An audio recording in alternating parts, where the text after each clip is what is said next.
Assalamu alaikum wa rahmatullahi wa barakatuh. Your brother Najib here and Uthman. We have not filmed together in a long time. I have not touched a camera in a long time. Yes. I've been off the map, but alhamdulillah, trying to make a comeback. Uthman and the Deen Love team have been holding it down, but I'm trying to make a comeback. Yes, so this Comeback. is This is one of my comebacks. I'm trying to come back. Redemption. Alhamdulillah. Anyways, what are we doing today? We're doing a small reaction to a video, right? Yes, actually we are. So let's begin. Bismillahir Rahmanir Rahim. Crazy. Wassalamu ala Rasulillah wa ala alihi wa ashabi wa man wala amma ba'd. So, I know there's been circulating a very popping video. It's actually pretty sad when you watch it, but this is a point actually that we should, as Muslims, we should have to deal with, because this is an issue today that we have to address. Okay, and you'll see why in a little bit. Some of you guys have seen the video. You know, it's really disheartening to watch, and it makes you feel weak and sort of, you know, vulnerable. You know, that the ummah is at the stage now that, you know, we're not even safe in places like in coffee shops or public. You know what I'm saying? So yeah. So there was an incident that happened in Australia, Sydney, right? Mm-hmm. Where a few sisters were at a coffee shop talking, hanging out. I think just, you know, sisters getting together. Right. And there's a man that walks up, and here is the video.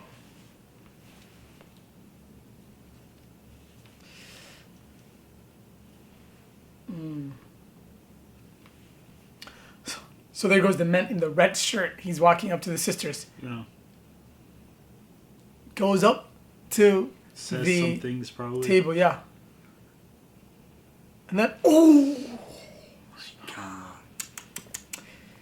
oh my goodness, subhanallah. And the sister is pregnant. The sister he's punching like that. And he's kicking, She's stomping on her head. Even, La hawla wa la quwwata illa billah. oh my God, subhanallah.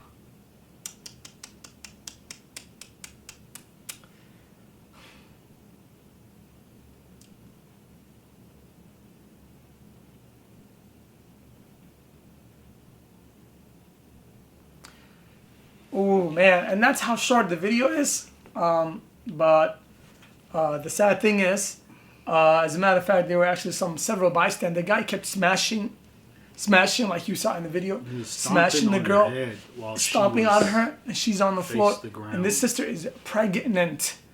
She's Subhanallah. deep into her pregnancy, from what I remember, and I mean that's the kind of status that the ummah is in, and the situation that we're facing these days. And there's some key lessons to take away from the situation. Uthman, what are your thoughts? You know, wallahi, Bismillahir Rahmanir Rahim. I think it's infuriating to watch that. It makes you upset. It makes you angry, because easily that could have been any one of our mothers, you know, sisters, wives, right, that are pregnant with our children. And they're just going to coffee shops with other sisters and just talking, and, you know, whatever it is, or business, or just want to talk and have some free time. And they get confronted in public with people who have so much hatred in their hearts that they're willing to attack, not men, women in public. What do we do in this situation? La hawla wa la quwwata illa billah. And we ask for that sister, for Allah to grant that sister afiyah, and also you know, relief of her stress and relief of her physical pain. And, you know, probably, you know, some people argue even she's in some trauma after that. You know, how does she feel safe going outside of the home, you know, and just seeing any person just walking by her? So, you know, obviously this causes a lot of you know, physical stress, and then as well as mental stress as well. I think a key point is to actually, you know, when we have our women that are vulnerable that way, you know, some people say go off in groups, right? That sister was in a group of two other sisters, you see? in a public space. In a public space where everybody's watching. So this isn't something that happened in the alley. This is something that happened inside a coffee shop. Probably Starbucks. I don't know. Allah Alam. But anyways, the point is that, you know, this comes to a point where we have to kind of put our pride down. You know, I think at some point we have to be a little bit realistic, okay? It's not the first time this has happened. No. This happened many times over the past couple of years on university campuses where women are getting attacked UFC style in the parking lot, you know, and those were even by themselves. How about all the other attacks, right? That happened in public. Okay? And look how much it took for people to get that man off of her. She was initially surrounded by women, right? By her sisters. And they didn't have the power. They didn't have the physical strength to repel the man. After this man was stomping on the back of her head while she was face down, then some men came and decided to pull the guy off, you know, using, you know, their sort of force. So we have to be realistic, and we also have to take up all the measures, you know, that Allah and His Messenger they give us. So when we look at things and say, okay, don't leave without a mahram. Travel the place frequently with a mahram, okay? With somebody, a male figure around. Because believe it or not, these people are cowards when men are around, okay? That tells you something. But if we're always going to be like, hey, oh, no big deal. We're just going to go wherever we want. We don't need men around. Okay, something like this happens, then what? You know, this issue has been frequent these past couple of years. As a matter of fact, it's just rising in numbers, these sort of attacks. You know, and we have to take some sort of precautions. If you're not going to be traveling with a male, you know, think of something else. But just to say, you know, listen, you know, the sister, she can do whatever she wants. She doesn't need a man to be around her. She doesn't need her husband. My body, my choice. My body, my choice. All these things. Well, guess what? There's repercussions for that in the society. There's consequences that you may potentially be facing. What are you going to do there? Okay? Let's put down the slogans and let's put down the, you know, the big talk about, you know, being proud men and women, and we need to actually address this in our communities. How do we stop things like this from happening? Okay? And I think the more that we promote this idea of, you know, this sort of self-empowerment that, you know, I can do whatever I want to do and I don't need any sort of protection, you know, you're living in a society where that's not guaranteed. There's not going to be a police on every corner. What are you going to do? You see what I'm saying? So, you know, in situations like this that we're trying to prevent things like this happening.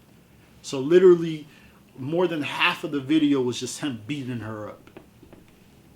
Okay, and then I believe there was also a sister who was there who threw a chair at the guy. You know, may Allah protect her and bless her for that. Yeah. We have to be realistic. We have to put our pride and all that stuff to the side right now and deal with these issues, because we don't know what's the condition of that child is that was in her stomach at this point, right? We want to be you know, tough and stick our chest out, but you know, what's the cost? Yeah, I mean, the video is pretty self-explanatory. Yeah. Very tough situations, and the reality is our sisters have to take better and stronger and firmer precautions. Anytime they go out, whether it's a group or not, sisters are the easy target. You are being targeted psychologically, physically, mentally, emotionally, spiritually. You're being targeted. Absolutely. And so, inshallah, hopefully we'll do more videos that we can cater to instead of the masses, but really trying to develop our sisters in many different ways, because they're being targeted. They're half of the population. A good friend of mine once said, we were doing a talk on high school and stuff like that, and peer pressure, and he was talking about how sisters are being attacked on all different angles because they're half of the population and they produce the other half. Absolutely. Right? So the mothers and the sisters and the daughters and in general, the sisterhood in Islam is a very powerful thing. It's very influential. So, you know, this was when I first saw it, I had to watch it so many times because I was so devastated that this was actually happening. Yeah. That it actually happened. Yeah.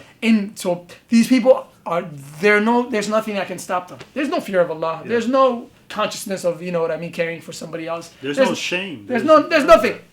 So if you know, إذا لم تستحي فاصنع ما شئت. If somebody has no haya or no level of fear of Allah, then they will be able to do anything possible. Nothing can stop them.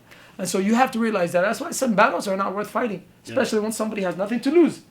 Why put your life on the line for it, right? And then also, I just want to mention, Jazakallah khair. Some people say, "Oh, you guys are," we're not victim blaming. We're not blaming the sister for going through that at all. We need to have better precautions. We need to take better precautions.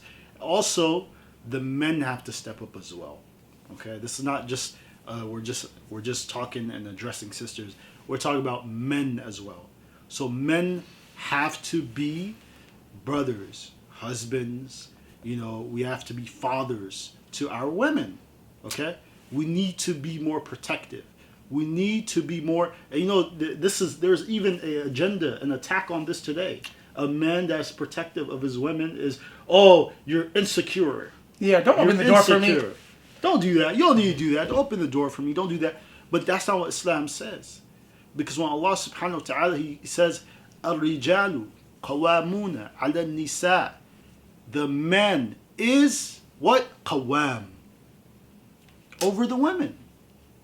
So the husband, the father, the brother, he's supposed to be protective, responsible. Even when it comes to the laws of inheritance, right? People always complain, oh, the men get more. The men get more according to Islamic law. That's not fair. Well, guess what? That money that he's getting more of is to support the women of his family because he's responsible for them. Okay? So what we need is our men. We need our men to be responsible. We need our men to be responsible and standing up straight for the sake of Allah subhanahu wa ta'ala and protecting their families, protecting our women, whether they are your blood or not. Because any sister is our sister. Any Muslim woman is our sister. You can't say, oh, well, that's not my mom, that's not my biological sister. No. We have to be more protective. We need to be more aware. And we ask Allah subhanahu wa ta'ala to protect us and guide us and inspire us with the reality. Yeah, most definitely. I don't know, man. It's such a sensitive situation. We'll keep it short that way.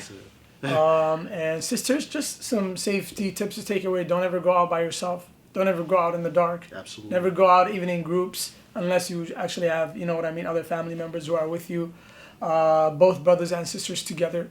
It's even better that way, right? You actually enjoy yourself. Spend more time with your family. Yeah. Don't go out. Even if you think you're safe in public places, hey, it turns out you might not be safe. Yeah. So whatever you have to do. What do you say about, some sisters maybe say, well, I have pepper spray, I have mace. Oh my God. None of that's going to work. Sisters, somebody who came out prepared to attack somebody, come on. A pepper spray or any of these type of things is not going to work. This guy's already prepared. Yeah. Right? And they're a bunch of cowards, right? It happened in Michigan too when a guy came in the hospital and attacked a girl from the back. Yeah. So come on. So even at a hospital they'll do it. Yeah.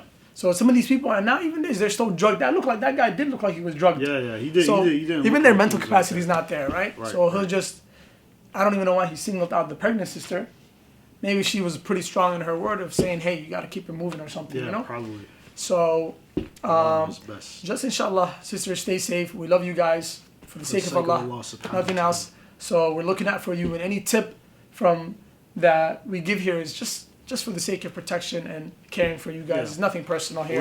We're not here to offend it's very sad. Anybody. It's very sad we got to this point. Yeah, it's very sad that we actually very, very, have to say we care about you anytime we talk about sisters. You got to that point, right? Because there's just so much toxicity out there about attacking the sisters and saying, "Oh, men are trash." This, that, and like, subhanallah, it's war between the genders. It's so bad. It's so bad. It has nothing to do with Islam. Any sister who promotes and pushes that type of stuff, she's not one of us, or any brother who does that. Absolutely. Right? What guy would come up to us and say, "Hey, all women are trash. Let's kill all women off. Anything that has to do with women, let's disregard it as insignificant." Yeah. This is we backslap that guy. This is we don't tolerate any of this nonsense, and this is also something that's displeasing, and it is showing that you're not even grateful to Allah subhanahu wa ta'ala when you talk like this, right? So let's not be influenced by the outsiders and their ideologies, and let's be sticking to what Allah and His Messenger have given us. And I think that would be sufficient yakfina for us. And we ask Allah subhanahu wa ta'ala to protect those sisters, protect all sisters everywhere, and protect our brothers, and keep our families tight, and protect our families, and keep us upon the sunnah, and keep us upon the pleasure of Allah subhanahu wa ta'ala. Allahumma ameen. Wa sallallahu ala Sayyidina Muhammad wa ala alihi wa ashabihi wa sallam. Assalamu alaikum. بإسلامي وإيماني أضاء الكون وزمن بإسلامي وإيماني أضاء الكون وزمن